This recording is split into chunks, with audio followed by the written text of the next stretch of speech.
आइए बच्चों, हम लोग शुरू करते हैं फ्री बॉडी डायग्राम। ठीक है, देखिए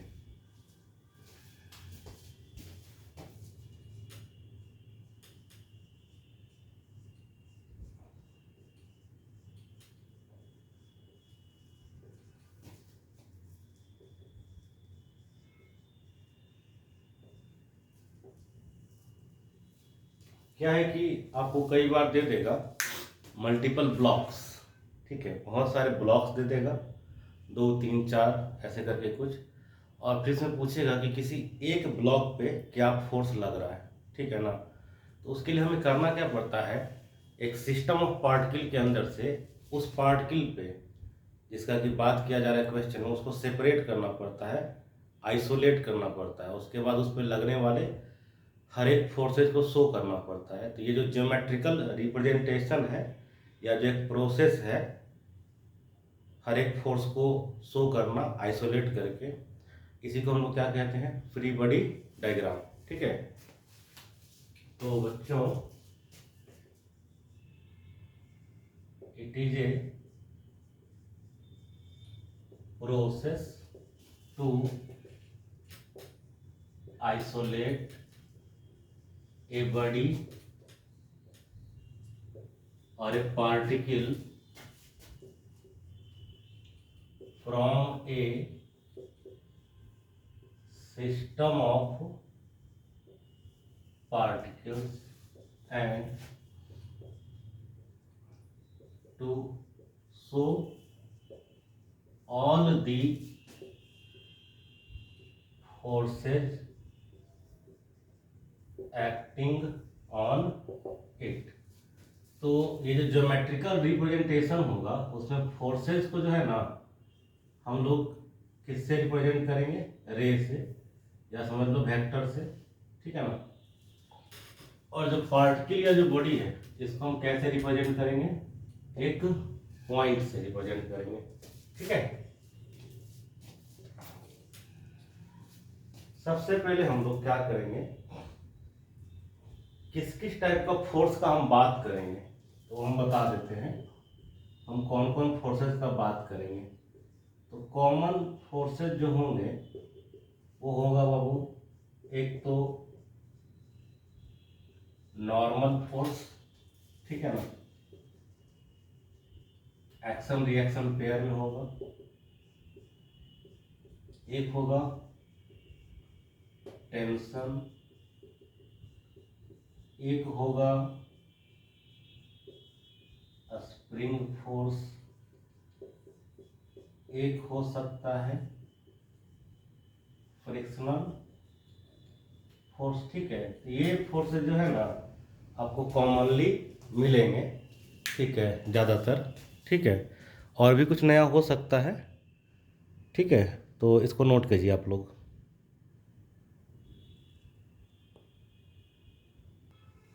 सबसे पहले आपको हम नॉर्मल टेंशन और स्प्रिंग फोर्स के बारे में जानकारी दे देते हैं। ठीक है, फ्रिक्शनल फोर्स का अलग से डिटेल में किया जाएगा टॉपिक पूरा। ठीक है, तो नॉर्मल फोर्स क्या होता है बच्चों, देखिए एक फोर्स होता है कांटेक्ट फोर्स। ठीक है ना, इसका दो गो टाइप होता है। कांटेक्ट फोर्स का दो गो टाइप होता है। एक होता है नॉर्मल कांटेक्ट फोर्स और एक होता है टेंजेंशियल कांटेक्ट फोर्स। जो टेंजेंशियल कांटेक्ट फोर्स है इसको आप आगे चल के पढ़िएगा, इसी को हम लोग क्या बोलते हैं, फ्रिक्शनल फोर्स। और ये जो नॉर्मल कांटेक्ट फोर्स है इसी को हम लोग क्या बोलते हैं, सिंपली नॉर्मल फोर्स बोलते हैं। ठीक है ना। नॉर्मल फोर्स के पीछे का जो एग्जैक्ट वजह है ना, क्या होता है कि जब कोई दो सरफेसेस आपस में कांटेक्ट में आते हैं तो दोनों एक दूसरे पे परपेंडिकुलर डायरेक्शन में फोर्स लगाता है। ठीक है ना। तो व्हेन टू स्मूथ सरफेसेज, क्योंकि रफ रहेगा ना तो उसमें फिर फ्रिक्शनल फोर्स का बात हमको करना पड़ जाएगा, तो वो बात बाद में करेंगे हम लोग, इसलिए जानबूझ कर भी क्या ले रहे हैं, smooth. Wet two smooth surfaces came in contact with each other then they apply forces in perpendicular direction to the surface known as normal force या normal contact force, ठीक है ना। तो ये मैं आपको किसके बारे में पढ़ा दिया, इसके बारे में पढ़ा दिया, नॉर्मल फोर्स के बारे में, ठीक है। एक और बहुत जरूरी बात है, नॉर्मल फोर्स जो है ना सिर्फ धक्का दे सकता है, नॉर्मल फोर्स सिर्फ क्या दे सकता है, धक्का, खींच नहीं सकता है, नॉट पुलिंग, तो it is pushing force, it is pushing force, और ये पुल वाला काम नहीं कर सकता, ध्यान रखिएगा, ठीक। अच्छा, दो सरफेसेज जब कांटेक्ट में आते हैं तो ऐसा क्या होने लगता है कि दोनों एक दूसरे पे फोर्स लगाते हैं, तो आप समझते हैं कि कोई भी बॉडी बनी हुई किससे, मॉलिक्यूल, एटम, इलेक्ट्रॉन, प्रोटॉन से। तो एक सरफेस का इलेक्ट्रॉन प्रोटॉन दूसरे सरफेस के इलेक्ट्रॉन प्रोटॉन पे फोर्स लगाने लगता है, मतलब इसका जो ओरिजिन है ना वो इलेक्ट्रोमैग्नेटिक फोर्सेज है, ठीक है ना। तो इसका जो बच्चों ओरिजिन है वो क्या है, electromagnetic forces between electrons and protons of two surfaces, ठीक है बच्चों। तो ये मैंने आपको बता दिया जी अबाउट नॉर्मल कांटेक्ट फोर्स, इसको नोट कर लीजिए आप लोग। देखिए बच्चों, ये याद रखिएगा, ये जो नॉर्मल फोर्स होता है ना वो पॉजिटिव होता है, ठीक है। तो नॉर्मल फोर्स को क्या होना होता है, ग्रेटर देन इक्वल टू 0।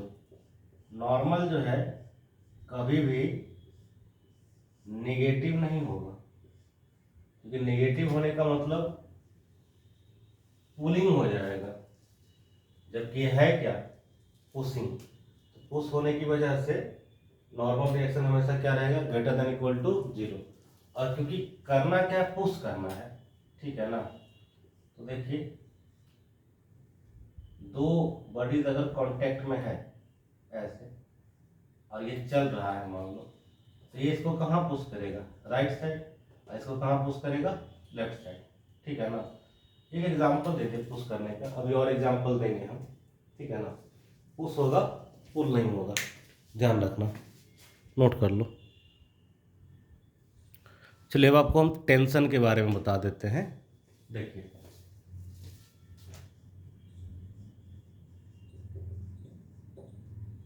अभी अभी हमने बात करा था कांटेक्ट फोर्स नॉर्मल के बारे में। टेंशन क्या होता है, it is a force developed in A taut string. ये वर्ड का मतलब टाइट समझते हैं ना, टाइट, टाइट का ही वर्ड एक है टॉट, ठीक है ना। तो टाइट धागे में ये आपका फोर्स डेवलप करता है, ठीक है। इसका मतलब अगर धागा लूज है, इस चीज को स्लैक बोलते हैं, तो लूज धागा में कोई टेंशन होगा, नहीं होगा, ठीक है ना। लूज और slack string has zero tension, याद रखना। ये भी बताना चाहेंगे, ये टेंशन है ये पुश नहीं कर सकता, ये पुल करता है, it is A pulling force, याद रखना है आपको, ठीक है। एंड ये पुश नहीं कर सकता, ठीक है। वन मोर थिंग, टेंशन का जो वैल्यू होगा ये भी क्या होना चाहिए, ग्रेटर देन इक्वल टू 0, ठीक है ना। यहाँ पर जो टेंशन है वो नेगेटिव नहीं हो सकता एक धागे के अंदर, जैसे नॉर्मल के बारे में बताया, ठीक है। धागा जो आप चुनेंगे, याद रखिएगा, धागा जो आप चुनने वाले हैं वो कैसा धागा होगा, वो रहेगा मासलेस, फ्रिक्शनलेस एंड इनएक्सटेंसिबल।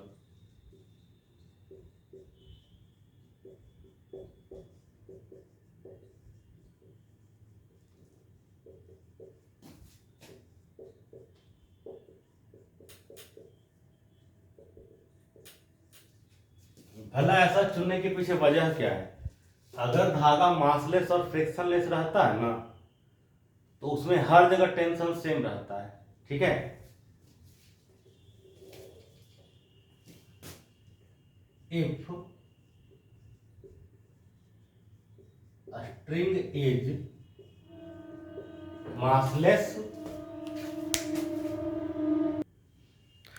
तो बच्चों अगर धागा क्या रहेगा, मासलेस एंड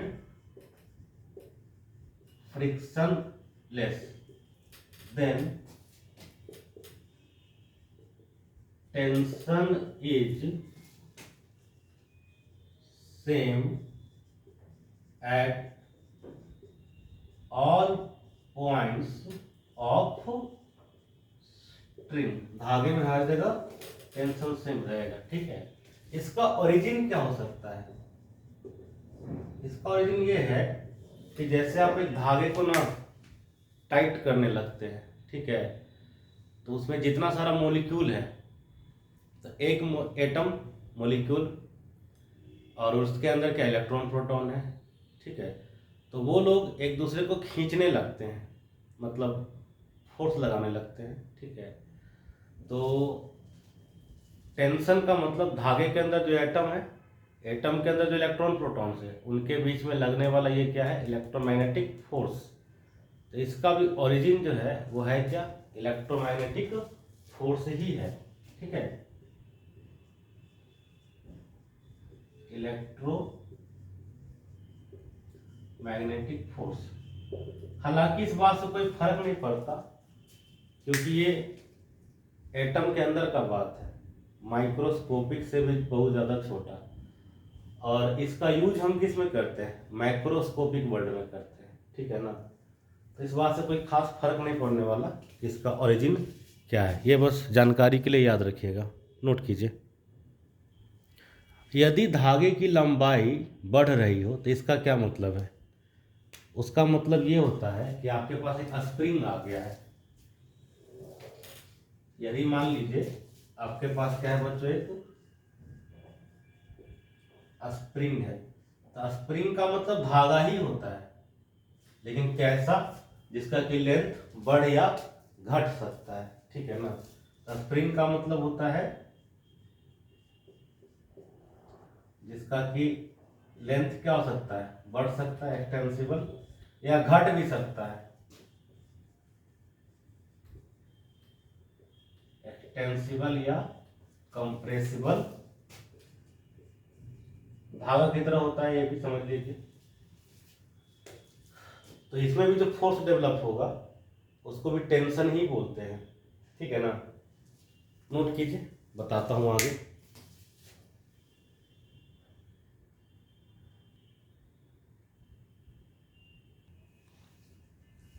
देखिए मैं आपको बता देता हूं इसके बारे में, स्प्रिंग फोर्स के बारे में।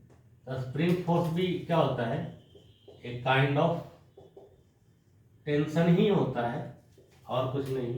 जैसे मान लीजिए एक स्प्रिंग है आपके पास और इससे एक ब्लॉक अटैच है, और अभी ये मैंने लिखा x = 0, इसका मतलब है ये स्प्रिंग अपने नेचुरल लेंथ में है।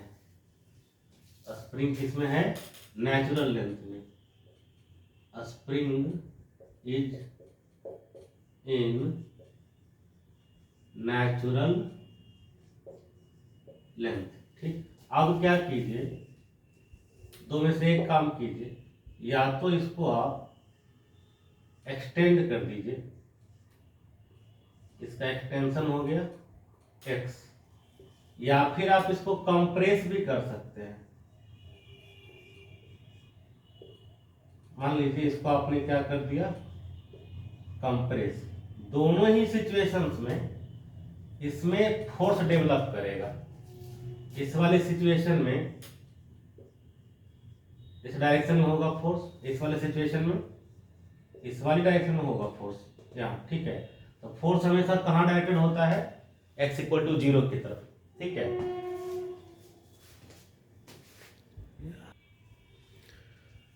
तो ये जो स्प्रिंग फोर्स आपका लग रहा है जी बच्चों, ध्यान रखिएगा, it acts always towards equilibrium. Equilibrium वो है जहां पर x इक्वल टू क्या है, 0। ठीक है, दूसरी बात, आप जैसे जैसे x बढ़ाइएगा वैसे वैसे स्प्रिंग फोर्स बढ़ता जाएगा। ठीक है ना, याद रखिएगा, it is proportional and opposite to displacement. ये मीन पोजीशन है, इधर गए तो डिस्प्लेस हो गया, इधर गए तो भी डिस्प्लेस हो गया। तो डिस्प्लेसमेंट के रिस्पेक्ट में हमेशा अपोजिट होगा और प्रोपोर्शनल भी। इसको आप ऐसे लिख सकते हैं, F is proportional to x. ठीक है, और एक निगेटिव साइन दे दे रहा है। जब ये प्रोपोर्शनैलिटी हटेगा तो एक कांस्टेंट आ जाएगा के। इसको हम कहते हैं स्प्रिंग कांस्टेंट। ठीक है, इसको हम क्या बोलते हैं, स्प्रिंग कांस्टेंट। और इसको अगर आप मैग्नीट्यूड के फॉर्म में लिखिएगा तो सीधे सीधे ऐसे लिख दीजिएगा। ये क्या रिप्रेजेंट करेगा, इसका खाली मैग्नीट्यूड। ओके, दो तीन बातें याद रखिएगा छोटी छोटी सी। एक, आपने जो स्प्रिंग लिया है ना वो मासलेस स्प्रिंग रहेगा। ठीक है ना, ऐसा होने से क्या होगा, इसके हर एक पॉइंट पे हर जगह पर टेंशन क्या रहेगा, सेम रहेगा। Spring is massless, so tension at each point remain same। For example के लिए मैं आपको बताता हूं, मान लीजिए धागा है आपका, स्प्रिंग है, तो इस एंड पे फोर्स कहां लग रहा है, इधर पुल हो रहा है, तो इस वाले एंड पे यहां भी फोर्स लगेगा, उतना ही लगेगा, सेम टू सेम इस डायरेक्शन में लगने लगेगा। ठीक है ना, क्योंकि पुल करना है इसको, इस पॉइंट को पुल करेगा तो इधर पुल करेगा, इस पॉइंट को पुल करेगा तो इधर पुल करेगा। बात को समझिएगा, क्या करना है, इसको पुल करना है, खींचना है, तो खींचने का तो प्रोसेस इधर ही होगा ना। ठीक है, एक और बात, स्प्रिंग जो है चाहे तो पुश भी कर सकता है। जैसे इस वाले केस में देखो, आप इधर शिफ्ट किए हैं, अब स्प्रिंग को धक्का लगाएगा इस तरफ। ठीक है, यह हमें ध्यान रखना पड़ेगा, स्प्रिंग दोनों काम कर सकता है, पुल भी कर सकता है और पुश भी कर सकता है। जैसे इस वाली जगह पे इधर लगा रहा है केक्स, ये क्या कर रहा है, पुश कर रहा है। इस पॉइंट को कहां धक्का लगाता होगा, इधर, तो स्प्रिंग वाले में याद रखिएगा, इट कैन पुल और पुश बोथ, ठीक है। स्प्रिंग कैन पुल और पुश। लेकिन जो धागा भी हम पढ़े थे, सिंपल कोई धागा, वो सिर्फ और सिर्फ क्या करता है, पुल करता है, वो पुश नहीं करता है। नोट कर लीजिए।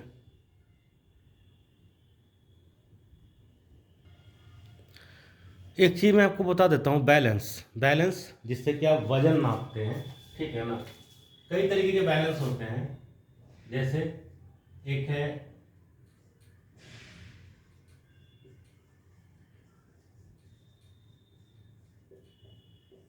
Pan balance. Pan balance basically है क्या, एक तरीके का वेट मशीन है। एक होता है स्प्रिंग बैलेंस। स्प्रिंग बैलेंस क्या है, ये भी एक प्रकार का वेट मशीन है, ठीक है। एक होता है फिजिकल बैलेंस, ये भी क्या है, ये भी एक तरीके का वेट मशीन है, ठीक है। अब ये दोनों जो है ना, वो ग्रेविटी पे डिपेंड करता है। ये क्या करता है, डिपेंड ऑन ग्रेविटी। ये भी क्या करता है, डिपेंड ऑन ग्रेविटी। ये नहीं करता, do not depend on gravity. देखो पैन बैलेंस क्या है, ये है, ये इसका रीडिंग वाला है। यहां पर जैसे कोई वजन रख दिए, ठीक है ना, तो इस पे क्या लगेगा, ऊपर नॉर्मल और नीचे क्या लगेगा, वेट लगता है इसका mg, ठीक है। तो इसका जो वेट होगा ना, वो किसके बराबर होगा, mg के बराबर होगा।